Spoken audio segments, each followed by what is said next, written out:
अस्सलाम वालेकुम जी, आपका होस्ट सईद अहमद अली जाद आपकी खिदमत है। हमारा यूट्यूब और फेसबुक चैनल यह है पाकिस्तान देख रहे हैं। लाखों करोड़ों फिरदौस हम हसन मोहम्मद मुस्तफ़ा सल्लल्लाहु अलैहि वसल्लम और आले मोहम्मद पर फैसल वाडा साहब सेनेटर बनने जा रहे हैं।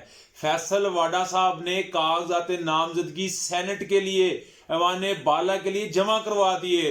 फैसल वाडा रॉक्ड, पाकिस्तानी अवाम शॉक्ड। ये क्या खबर है ना, जबरदस्त बात। Noon League, Peoples Party, MQM, JUFA, PTI, Faisal वाला साहब तो सबको रुंगेलते हैं, सबको रगड़ते हैं, सबकी हंडिया बीच चुराए फोड़ते हैं, बड़े बड़े ऐसे ऐसे दावे करते हैं, ऐसी ऐसी बातें करते हैं कि मैं तो कहता हूँ एक दफा बंदा शॉक्ड हो जाता है कि ये फैसल वाडा साहब जो कल तक तहरीक इंसाफ के फ्रंटियर के थे, फर्स्ट रो के अंदर चलने वाले, वो एकदम से जुलूस ने का रास्ता तब्दील किया, उन्होंने गली को तब्दील किया और जुलूस के सामने आके स्लोगन लगाने शुरू कर दिए। लोगों ने क्या कहा, कैसा कमाल का लीडर है। तो फैसल वाडा साहब जी पाकिस्तान के सेनेटर बनने जा रहे हैं। तो ये अभी कौन इन्हें बना रहा है, किसके कहने पे बन रहे हैं, कौन वोट करेगा, मेरा हाल है अभी आपको समझ लग जानी चाहिए। और ये वही फैसल वाडा साहब है जिन्होंने कहा था हुकूमत आएगी, नून लीग आएगी, मगर 18 माह से ऊपर नहीं जाएगी। ये वही फैसल वाडा साहब है जी।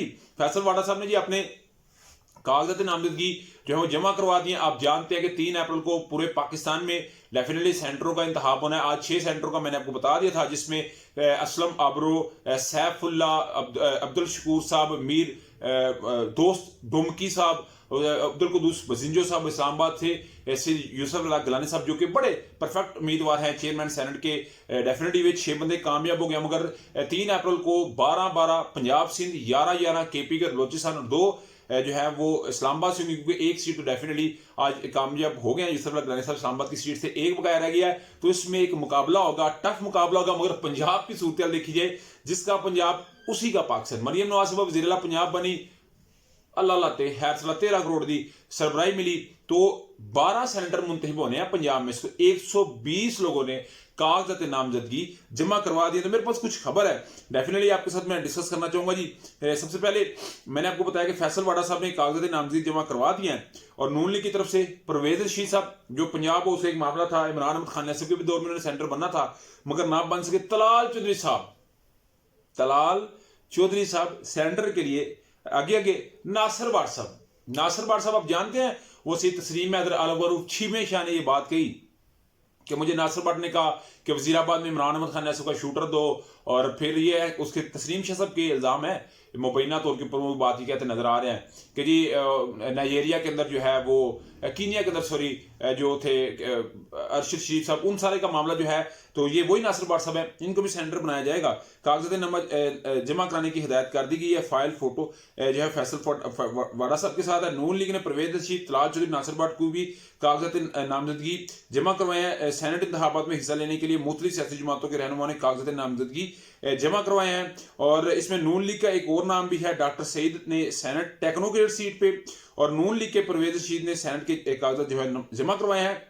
और इसमें मैं आपको एक और चीज बताना चाहता हूँ कि आप 15 से 16 मार्च तक जो है वो कागजात नामजदगी जमा करवाए जाएंगे। मगर जराये का ये कहना है कि MQM ने चंद दिनों में सेंटर के टिकट से मुतालिक फैसला करेगी। MQM इस वक्त खामोश है, और वो मौलाना फजल रहमान साहब जो कहते थे ना मैं सदर ना मैं वजीर आजम ना मैं स्पीकर ना मैं डिप्टी स्पीकर, जनाब उन्होंने सेंटरशिप के लिए ना अब्दुल शकूर साहब जो बलोचिस्तान से आज तकरीबन 17 वोट लेके सेंटर बने हैं, तो उनकी जो है वो सेंटर तो बना लिया, और कहा जी मैं पीपल्स पार्टी को वोट भी करूंगा, सपोर्ट भी करूंगा, इसके बाद पीपल्स पार्टी हमें जो है वो सपोर्ट करे, और ये यूसुफ अल्लाह गिलानी साहब पर पाकिस्तान के चेयरमैन सेनेट बनेंगे ऐवान बाला के, तो उसमें वोट किया जाएगा। उसके अलावा ना पाकिस्तान में आज जैसी हुकूमत आई तो पहला उन्होंने काम किया ordinance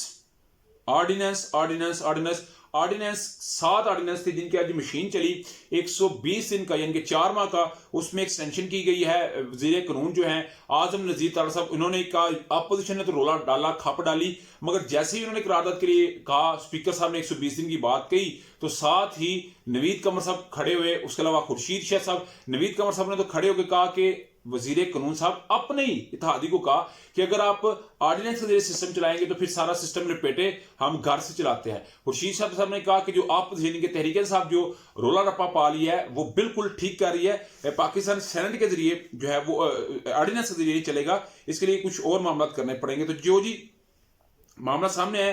Pakistan broadcast corporation, Pakistan national shipping corporation, Pakistan postal services management board, national highway authority, फौजदारी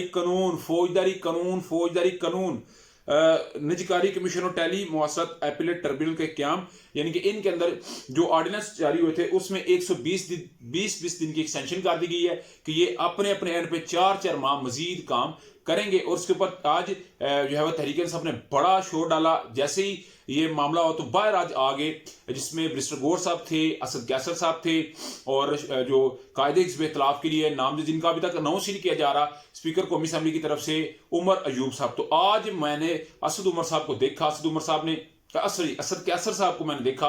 असद कैसर साहब ने बड़ा वालहाना अंदाज में कहा कि हमारी 20 नशिस्तें खाने की तैयारियां हैं, हमारे साथ बात कुछ की जाती है, बाद में कुछ होता है, हमारे साथ मुफाहमत की बात की जाती है। ज़ियाउल हक साहब की मजलिस शूरा अंदर बैठी हुई है।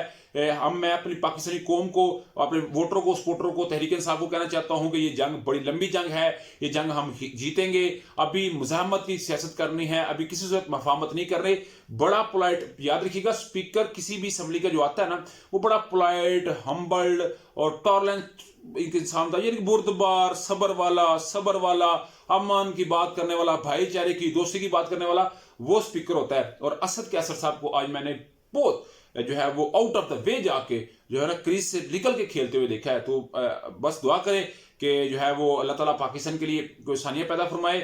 उधर जी पंजाब हुकूमत निगहबान आटा तो दे रही है, मगर उस निगहबान आटा के ऊपर भी बहुत सारे सवालात रेज हो गए हैं। हसनैन रफीक साहब जो कि नया पाकिस्तान चैनल के ऑनर भी हैं और एंकर भी हैं, उन्होंने जिस तरह के पोल खोले हैं, जिस तरह का लोगों को चोकर खिलाया जा रहा है, जिस तरह का लोगों को कच्चा आटा या खराब आटा दिया जा रहा है, मेरा ख्याल है इसके ऊपर भी फौरी तौर के ऊपर तहकीकात होनी चाहिए। और अब आवाम को दे सही सहूलतें दें, थोड़ी दें, मगर बहुत जरूरी है, मिलनी चाहिए। अभी तक का व्लॉग था, नेक्स्ट वीडियो तक के लिए होस्ट हो जाए। अस्सलाम वालेकुम।